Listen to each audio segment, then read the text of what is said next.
الحمد لله رب العالمين وبنعمته تتم الصالحات أشهد أن لا إله إلا الله وحده لا شريك له وأشهد أن محمدا عبده ورسوله الكريم اللهم صل وسلم على نبينا المصطفى محمد وعلى آله وأصحابه أجمعين أما بعد رب اشرح لي صدري ويسر لي أمري واحلل عقدة من lisani yafqahu qawli. Segala puji bagi Allah, kemudian salawat dan salam pada Rasulullah, pada keluarga dan seluruh sahabat-sahabatnya. Bapak Ibu jemaah salat maghrib dan isya yang Allah muliakan insyaAllah, kita masih membahas tentang fadilah at-taubah, itu fadilah atau keutamaan tentang orang-orang yang bertaubat.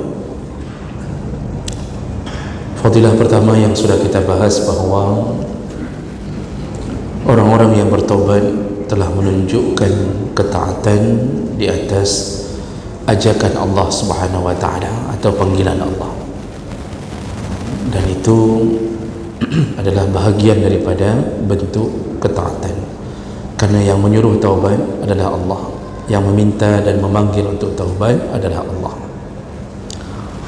Dan kita sudah masuk ke fadilah yang kedua, namun karena keterbatasan waktu kita baru mulai menjelaskan fadilah yang kedua, yaitu taubat adalah penyebab diampunkannya semua dosa.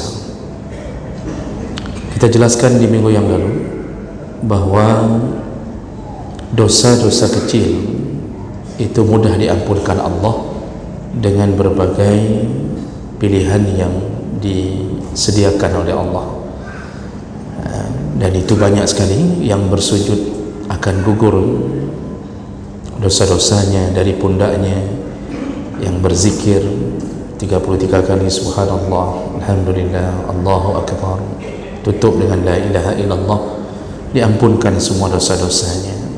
Yang berwuduk dengan baik, lalu berguguranlah dosa-dosanya bersamaan dengan tetesan air wuduknya. Yang berjabat tangan sesama mukmin ikhlas karena Allah, maka jabatan tangan itu menyebabkan bergugurannya dosa. Jadi banyak tawaran-tawaran untuk menggugurkan dosa-dosa kecil. Dan kita sudah jelaskan minggu yang lalu bahwa dosa kecil itu yaitu dosa yang ketika Allah dan Nabi menyebutkannya tidak dibarengi dengan ancaman neraka, artinya tidak dibarengi dengan kalimah akan masuk neraka, terlaknat, macam-macam, tidak, tapi bentuknya hanya ancaman peringatan. Salah satunya dosa tabzir, israf, berlebih-lebihan dalam hidup pada sesuatu yang dibutuhkan atau tidak dibutuhkan. Jadi bagaimana caranya agar dosa-dosa besar pun ikut gugur? Jadi kalau dosa besar itu dosa yang ketika Allah dan Nabi menyebutkannya dibarengi dengan ancaman neraka, dibarengi dengan ancaman laknat Allah, laknat Nabi. Kadang-kadang Nabi menyebutkan bukan umatku. Nah, itu contoh dosa-dosa besar, dan jumlahnya banyak sekali. Imam Az-Zahabi dalam kitab Al-Kabair mengumpulkan 70 dosa besar. Lalu kemudian Ibnu Hajar Al-Haythami, seperti yang kita jelaskan di setiap pagi Selasa, itu 400 sekian dosa besar dalam semua cabang-cabang ibadah. Yang patut kita hindari adalah dosa besar.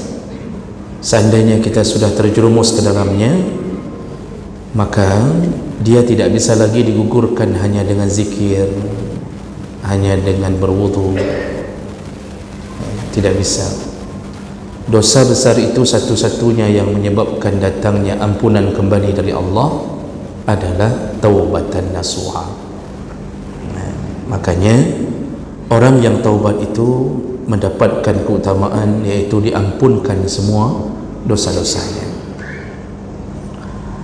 Dan ini disebutkan dalam banyak ayat, banyak hadis Nabi tentang kemaafan Allah terhadap orang-orang yang melakukan dosa besar melalui taubat.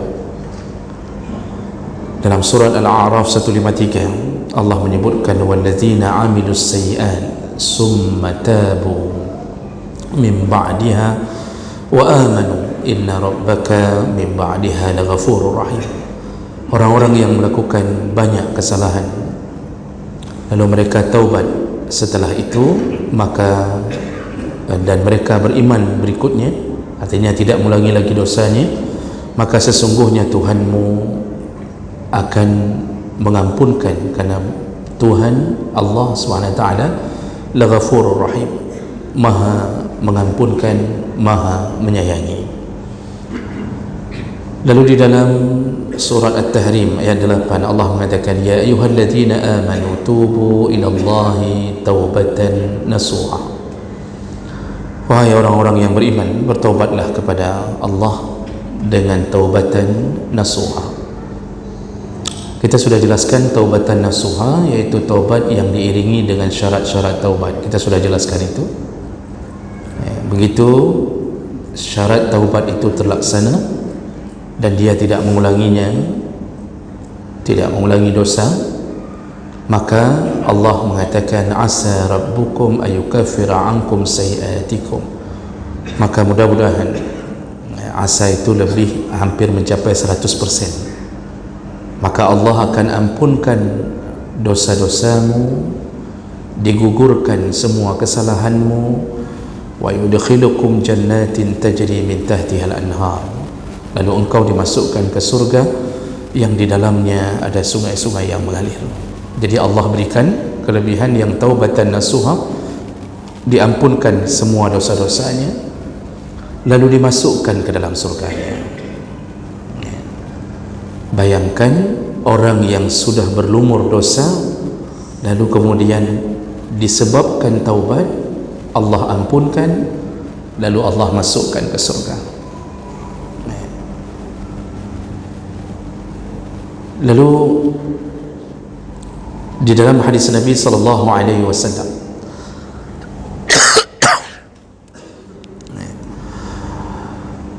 hadis riwayat Ibnu Majah dengan derajat yang sahih dari Abdullah bin Mas'ud radhiyallahu anhu, Rasulullah berkata at-taibu minaz-zambi kaman la zamba lahu. Orang yang benar-benar taubat, ketika diterima taubatnya oleh Allah, maka dia seperti orang yang tidak pernah berdosa sama sekali. Jadi benar-benar dihabisi oleh Allah semua catatan dosa, seperti tidak pernah berdosa. Itu janji Nabi SAW. Dan ini benar-benar satu kabar gembira bagi mereka yang menginginkan keampunan. Kalau dia taubat dari pekerjaan yang pernah dia lakukan lalu mengikuti syarat-syarat taubat, Allah buat dia seperti terlahir dari rahim ibu. Artinya dosanya penuh, tetapi ketika diterima taubatnya bagaikan tidak pernah melakukan dosa. Dan itu nanti bisa dihapuskan dari catatan amal ketika datangnya kalimat-kalimat yang diajarkan Allah di bibir kita. Contohnya dalam Ramadan di malam Lailatul Qadar, ketika Aisyah bertanya ke Rasulullah, ya Rasulullah, kalau seandainya aku bertemu dengan malam Lailatul Qadar, apa yang harus aku minta kepada Allah? Apa yang harus aku ucapkan? Apa kata Rasulullah? Ucapkanlah Allahumma innaka afun tuhibbul afwa fa'fu anni. Ya Allah, engkaulah yang maha pemaaf, engkau menyukai maaf, maka maafkanlah aku. Nah, jadi kalau sudah sampai pada kalimat itu jangankan diampun dosa, tetapi semua catatan memori di catatan amal yang berbentuk dosa itu dihapus sama sekali. Makanya para ulama menyebutkan kalimat itu minta maaf, bukan minta ampun. Kita biasanya kalau mohon ampun daripada dosa itu istighfar. mohon ampun. Tapi khusus malam Lailatul Qadar dia suruh perbanyak kalimat minta maaf. Maka tentu timbul pertanyaan, kenapa tidak minta ampun? Kenapa harus minta maaf? Para ulama telah menggaris bawahi dan itu disepakati, ada perbedaan kalimat minta maaf dengan minta ampun. Kalau bentuknya istighfar, minta ampun, diampunkan Allah,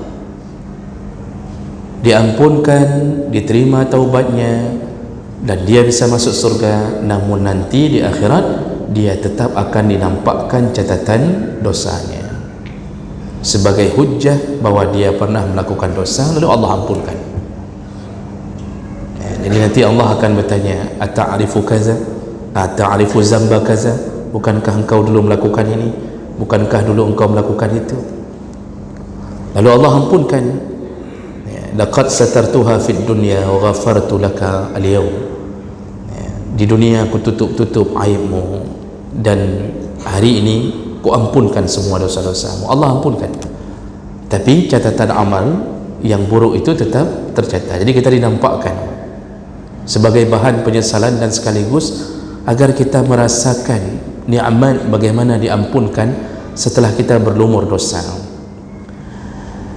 Tapi kalau kalimat afun, kata para ulama, itu tidak lagi disimpan catatan dosa itu, dihapus sama sekali. Jadi di akhirat nanti pun di yaumul hisab tidak ada lagi catatan pernah berzina, pernah ini, pernah itu, tidak ada lagi. Makanya meminta maaf di dalam Ramadan, di malam-malam Lailatul Qadar, itu yang dianjurkan Nabi, selain daripada kalimat-kalimat permohonan taubat. Jadi orang yang diterima taubatnya itu seperti tidak ada dosa sama sekali. Ada satu hadis yang meriwayatkan tentang seorang perempuan penzina dari Bani Al-Ghamidiyah.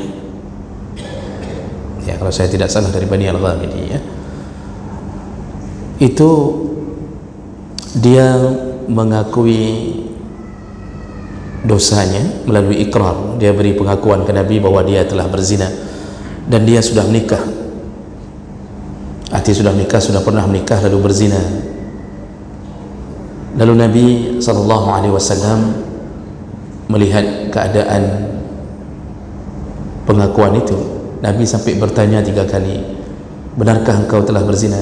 Perempuan ini melakukan ikrar, pengakuan 3 kali, benar ya Rasulullah, aku telah berzina, rajamlah aku. Jadi rasa takutnya ke akhirat sampai dia datang mengakui dan memohon dirajam agar terlepas urusannya di akhirat, karena dia tahu akhirat itu maha dahsyat. Lalu kemudian Nabi melihat kondisi perempuan ini sudah dalam keadaan hamil. Rasulullah memberi waktu, tunggulah, baik, kalau engkau sudah akui engkau berhak dirajam, tapi tunggulah sampai anak ini melahirkan, anak ini dilahirkan. Lalu diberilah waktu untuk perempuan ini. Setelah lahir dia datang lagi, nah kemudian dia mohon lagi ke Nabi untuk dirajam karena rasa takutnya luar biasa pada Allah. Lalu kemudian Nabi dalam beberapa riwayat menyebutkan bahawa Nabi memberi lagi kesempatan, berilah hak anakmu, berilah susu, nanti setelah dia merasa cukup datanglah kembali. Tapi hadis yang lain menyebutkan anak itu kemudian langsung dititip ke salah satu sahabat yang mau menerima anak tersebut, dan perempuan itu siap-siap untuk dirajam. Lalu kemudian perempuan itu diikat, lalu dipersiapkan lubang untuk ditanam, kemudian mulai dirajam.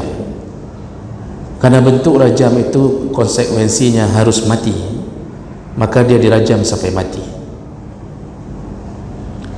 Ketika dia meninggal dunia, Rasulullah lalu mengatakan, angkatlah tubuhnya,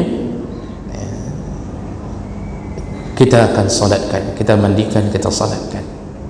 Nah, disitulah Umar mengatakan kepada Rasulullah, ya Rasulullah, ini kan cuma penzina saja, perempuan ini cuma penzina, maksudnya enggak usahlah kita perlakukan dengan istimewa, ini kan cuma penzina saja. Jadi Umar bukan ingin melawan Nabi. Umar itu tipikalnya, itu setelah taubat itu benci sekali kembali kepada maksiat dan benci sekali melihat orang melakukan maksiat, karena dia sudah merasakan kelezatan iman. Makanya dia keluar kalimat di hadapan Nabi, ini perempuan penzina ini. Artinya ya ada pemanah benar-benar juga, maksudnya begitulah. Dia nggak pakai bahasa Aceh pada waktu itu. Udah itu cuma orang berzina saja, ini dosa, orang dosa besar ini, orang berzina ini, kata Umar bin Khattab. Lalu Rasulullah sallallahu alaihi wasallam di situ menyebutkan, kalian tidak tahu bahawa perempuan ini sebelum dirajam dia telah bertaubat, dan pahala taubatnya seandainya dibagi kepada 70 orang yang lain yang melakukan dosa besar, maka 70 orang yang lain pun akan diterima semua taubat mereka. Jadi seandainya pahala taubat perempuan ini dibagi kepada 70 orang lain yang punya dosa besar, maka diampunkan 70 orang itu, saking banyaknya dan besarnya pahala taubatnya si perempuan ini. Rasulullah kasih tahu bahawa perempuan ini telah diterima taubatnya dan dia masuk ke alam yang lain, alam barzah itu, dalam keadaan sudah diampunkan Allah Subhanahu wa taala, padahal penzina.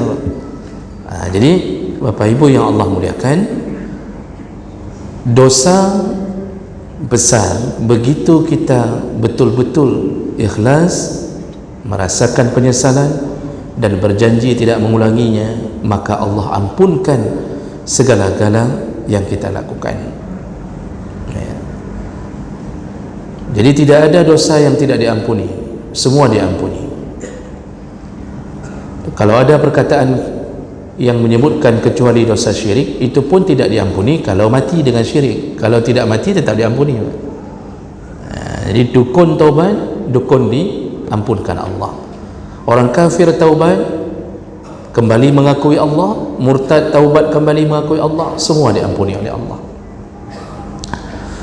Nabi Adam alaihi salam, ketika beliau menyadari kesalahannya, mengakui taubatnya, lalu beliau berkata di hadapan Allah dalam surah Al-A'raf 23, qala, Adam dan Hawa berkata, Rabbana zalamna anfusana wa in lam taghfir lana wa tarhamna lanakunanna minal khasirin. Adam dan Hawa kemudian berkata, wahai Tuhan kami, sesungguhnya kami telah menzalimi diri kami sendiri. Seandainya engkau tidak mengampunkan kami, tidak menyayangi kami, sungguh kami menjadi orang-orang yang merugi. Lalu Allah menyebutkan dalam surat Al-Baqarah 37, fatalaqa Adamu min rabbih kalimatin. Jadi ketika Adam menerima beberapa kalimat dari Allah, jadi Adam diajarkan oleh Allah begini cara ucapan untuk memohon ampun. Maka kalimat yang dikeluarkan Adam itu Allah yang keluarkan, dan itu menjadi sandaran kita kalau mau taubat. Salah satunya doanya Nabi Adam tentang pengakuan dosa. Fataba alaih, lalu Allah terima taubat Adam dan Hawa, innahu huwat tawwabur rahim. Sesungguhnya Allah Maha penerima taubat, Allah Maha penyayang. Jadi jamaah melakukan Allah Subhanahu wa taala, tidak ada cerita bahawa Allah menutup pintu taubat selama kita masih hidup dan belum sampainya nyawa di tenggorokan. Lalu kemudian timbul masalah, bagaimana seandainya kita kembali berdosa? Dulu janjinya tidak akan lagi jatuh ke dalam dunia riba. Ternyata ketika jualan di pasar impres, para rentenir berkeliling-keliling menawarkan uang, lalu kita kembali meminjam uang itu. Kita tahu ini riba, ditawarkan itu, yang dikeliling-keliling di pasar impres itu benar-benar rentenir. Itu permainannya kelompok, berkelompok, dan ya rata-rata ternyata orang dari seberang kita. Dan saya tahu pun ya diceritakan oleh orang-orang yang di pasar, dan pelaku-pelakunya ada beberapa yang saya kenal. Arti kenal bukan kenal bersahabat, mana mungkin kita jadikan bestie para pemakan riba. Ternyata pinjam lagi, hanya untuk membeli motor 10 juta, motor second 5 juta, pinjam, disuruh bayar nanti per minggu, per bulan, bayarannya melebihi daripada, jatuh lagi. Dulu sudah taubat, ikut pengajian beberapa kali sudah taubat, sekarang jatuh lagi.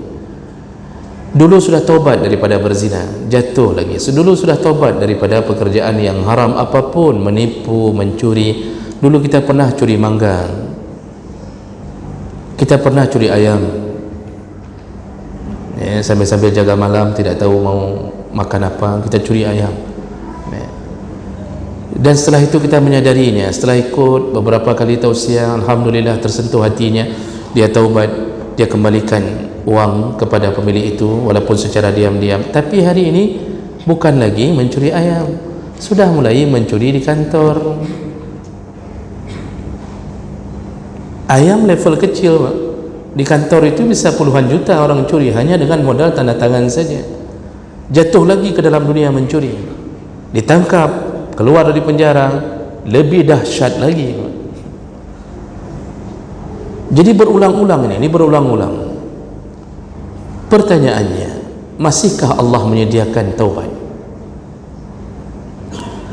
Karena hukum dasarnya taubat itu diterima itu bagi mereka yang segera setelah merasa berdosa, mereka mohon ampun kepada Allah lalu mengikuti syarat-syarat tadi, tidak mengulanginya dan berhenti dari dosa itu, dan itu diterima oleh Allah. Innamat taubatu lilladzina ya'maluna su'a bijahadatin summa yatubuna min qarib wa ulaika yatubullahu alaihim. Orang-orang yang melakukan kejahatan, dosa, lalu segera bertaubat. Bijahalah pun melakukannya, artinya dia lakukan pun bukan sengaja terjun kembali ke dunia itu. Dulunya enggak tahu bahwa itu dosa. Begitu tahu berhenti. Fa ulaika yatubullahu alaihim. Allah beri taubat mereka. Allah terima taubat mereka. Dan Allah mengatakan juga walaisatit taubatu lilladzina ya'maluna as-sayyi'at hatta idza hadara ahaduhumul maut. Taubat itu enggak diterima oleh Allah bagi mereka yang melakukan sayyi'at berulang-ulang, banyak sekali dosa berulang-ulang. Dan mereka melakukannya hatta idza hadara ahaduhumul maut, sampai datangnya kematian, masih terus dalam dosa. Itu tidak disebut sebagai hamba bertaubat. Nah, bagaimana keadaan kita yang kita memang tercipta, kita tidak bisa menghindar dari dosa. Kadang-kadang kita taubat dari satu dosa, terjun ke dosa yang lain. Taubat dari dosa riba, tapi hari ini masuk ke dosa zina. Taubat dari zina, masuk ke dosa pembuka aurat. Taubat dari buka aurat, masuk ke dosa mencuri, macam-macam. Jadi terus, dan ini adalah tipikal kita sebagai manusia. Rasulullah telah mengatakan kullu bani Adam khata'. Setiap anak Adam itu pasti melakukan kesalahan-kesalahan. Wa khairul khatta'in at-tawwabun. Dan sebaik-baiknya orang yang terus melakukan dosa adalah taubat. Jadi Nabi menyebutkan khata'. Khata' bukan khati'. Khati' itu mufradnya, khata' itu jamaknya. Maksud Nabi, semua manusia, anak Adam itu dipastikan akan sering jatuh ke dalam dosa. Dia tidak bisa menghindar dari dosa. Kadang-kadang kita nggak ada rencana melakukan dosa, Bapak Ibu, tapi dicari-cari oleh orang lain agar kita terjebak ke dalam dosa. Kita nggak ada rencana nabrak orang, tapi ditabrak orang. Lama-lama kita nggak tahan juga, akhirnya keluar kalimat caci maki. Kita nggak ada rencana bertengkar, tapi diajak terus untuk bertengkar. Akhirnya kita keluarkan silet. Ya, silet maksudnya pisau silet untuk mulai melakahi orang. Kan begitu ceritanya. Jadi susah. Sedang duduk-duduk di kedai kopi, tiba-tiba ada yang masuk memandang kita terus-terusan. Pandangannya pandangan yang kira-kira tajam, merendahkan. Lalu kita mulai tanya, urusankah? Nak utang? Padahal kita tadi nggak ada rencana melakukan dosa, tapi ditantang, jatuh lagi dalam dosa. Nggak ada rencana ngupat, tapi kalau sudah ketemu sama kawan yang pas, sefrekuensi kata orang, akhirnya ngupat lagi. Ini bagaimana ini? Apakah masih diterima Allah terus-terusan? Jawab akan Allah Subhanahu wa taala, orang yang melakukan dosa berulang-ulang dengan keadaannya bahwa dia tidak bisa menghindari dosa itu, Nabi SAW telah menyebutkan dalam hadis riwayat Bukhari bagaimana tindakan Allah kepada orang seperti ini, atau seperti kita-kita yang tidak bisa menghindar dari dosa. Rasulullah SAW menyebutkan, inna abdan, ini hadis qudsi. Jadi Nabi menyebutkan, Allah berkata, hadis sahih, jadi hadis qudsi. Allah berkata, inna abdan asaba zamban, ketika seorang hamba melakukan satu dosa besar ni, zambun itu dosa besar. Faqala, lalu setelah dia melakukan satu dosa, dia berkata kepada Allah, ya Rabbi, inni aznabtu zamban faghfirli. Ya Allah, aku telah melakukan dosa, maka ampunkanlah aku. Faqala rabbuhu, lalu Allah berkata, jadi Nabi cerita, Allah berkata setelah mendengarkan hamba memohon dosa, memohon ampun dari satu dosa yang dia lakukan, alima abdi anna lahu rabban yaghfiru zamba wa ya'khuzu bihi. Hambaku ini, kata Allah, ini hambaku ini yang mohon ampun ni, itu benar-benar tahu bahwa Tuhannya adalah Maha Pengampun dosa, dan dia takut kalau dosanya akan dijadikan hukuman di pengadilan Allah. Ya'khudzu zamba faghafara lahu, Allah ampunkan. Summa makasa ma syaa Allah, lalu kemudian berlalulah hari-hari yang dia jalani. Sudah taubat ni, kan sering orang begitu, sudah taubat, sudah merasa bersalah, merasa zina sudah 4 bulan yang lalu, itu taubat dia. 4 bulan ni taubat, tak lihat perempuan, tak mau lihat televisi, tak mau lihat HP, menangis selalu, mendengarkan ayat nangis, kemudian pokoknya penyesalan terus-terusan. Masuk bulan kelima dari taubatnya, rupanya jatuh lagi ke dalam dosa. Kan nafsu itu ngeri, wa inna nafsa la'ammaratun bisu, nafsu itu terus-terusan mengajak kita terus lanjut. Kata para ulama, an-nafsu katifli radhi', nafsu itu seperti anak-anak bayi yang meminta ASI. Kalau belum diberikan ASI, tetap dia menangis terus-terusan sampai diberikan ASI. Begitu nafsu. Nafsu itu ngajak kita terus-terusan sampai betul-betul jatuh lagi ke dalam dosa. Anak-anak begitu, tak bisa diam. Kalau belum kasih ASI, kita diamkan. Ini dia ada bola nak, ini ada ini, coba lihat itu ada maaf. Dia cuma bingung aja apa maaf. Setelah itu dia kembali nangis lagi. Begitulah nafsu. Kita coba tutup malam, kita tutup mata, kita tidak mau melayani permintaan nafsu, kita tidur langsung, berhenti di malam itu. Besoknya nafsu membara lagi.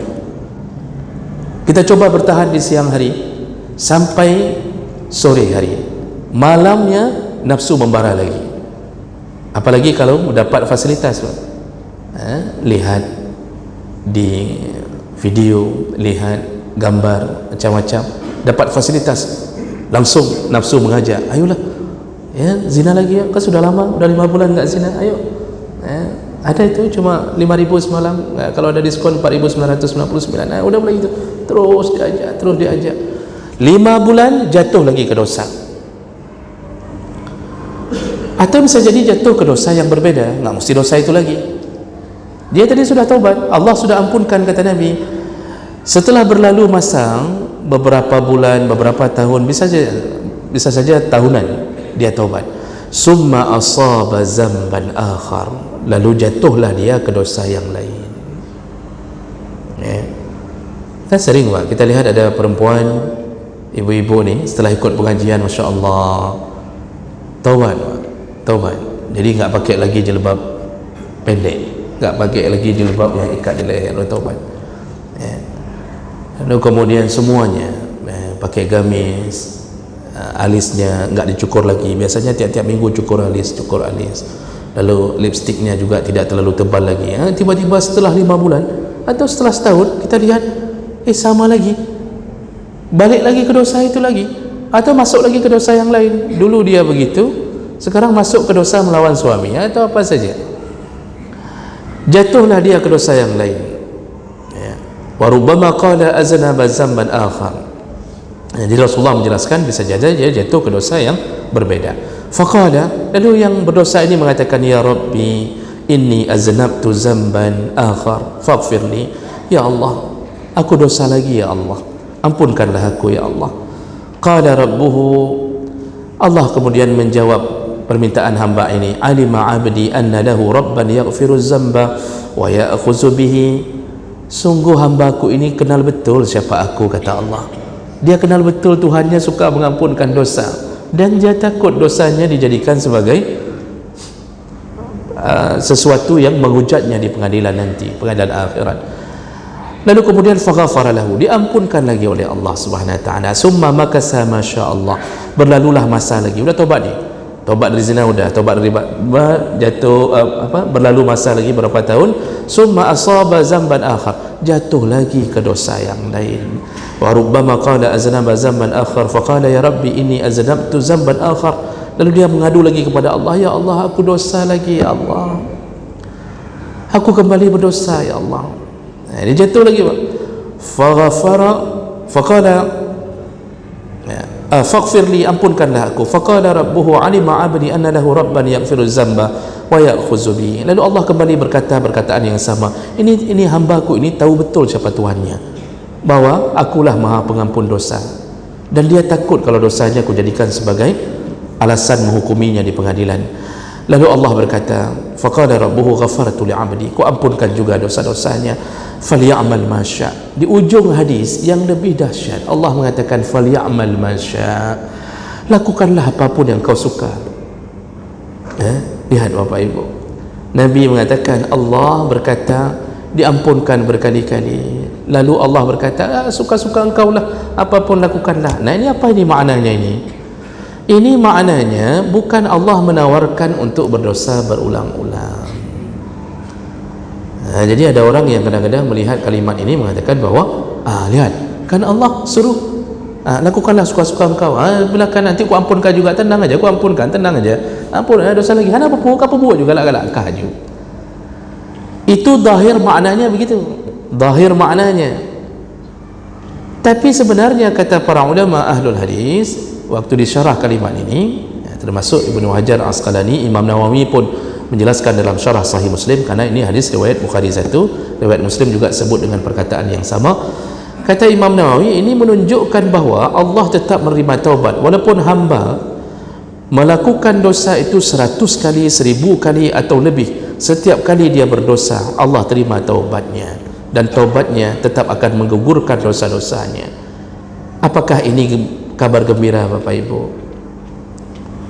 Jawabkan Allah. Allah mengatakan kalimat itu kalimat mubalaghah, kalimat Allah ingin menunjukkan begitu besarnya rahmat Ghafur Allah Subhanahu wa taala. Allah ingin mengatakan, akulah yang maha penerima ampunan, akulah yang maha pemberi rahmat, akulah yang maha penyayang. Allah ingin mengatakan kebesaran dirinya. Allah ingin mengatakan tidak ada yang bisa melampaui rahmatku, ampunanku. Sebenarnya Allah ingin membesarkan dirinya. Inilah Allah, kenalilah Tuhanmu, inilah Allah. Jadi bukan Allah menawarkan untuk ayo dosa lagi, karena tadi ada ayat yang kita bacakan tadi, yang mengulang-ulang dosanya dengan sengaja, maka datanglah kematian, tidak lagi diampunkan dosa-dosanya. Ini Allah ingin mengatakan, barang siapa yang pernah melakukan dosa lalu kemudian dia terjebak oleh nafsunya yang tidak bisa tertahankan, jatuh lagi ke dalam dosa yang berbeda, maka tetap Allah buka pintu taubat. Allah buka pintu taubat, maka jangan putus-putus kita bertobat. Nah, Terakhir, apakah ini kabar gembira bagi kita untuk terus melakukan dosa? Tidak, ini ancaman Allah. Karena Rasulullah pernah mengatakan dalam hadis Bukhari, innamal a'mal bi khawatimiha, sesungguhnya amalan kita dihitung yaitu di saat terakhir hidup kita.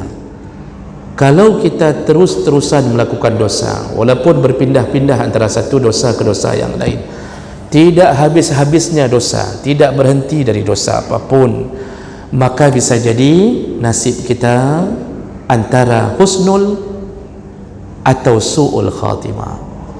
Bisa jadi diterima sambil sedang taubat, bisa jadi mati dalam keadaan sedang dosa. Maka ini hati-hati, jangan ulang-ulang dosa, takut diambil nyawa kita dalam keadaan sedang dosa, bukan sedang taubat.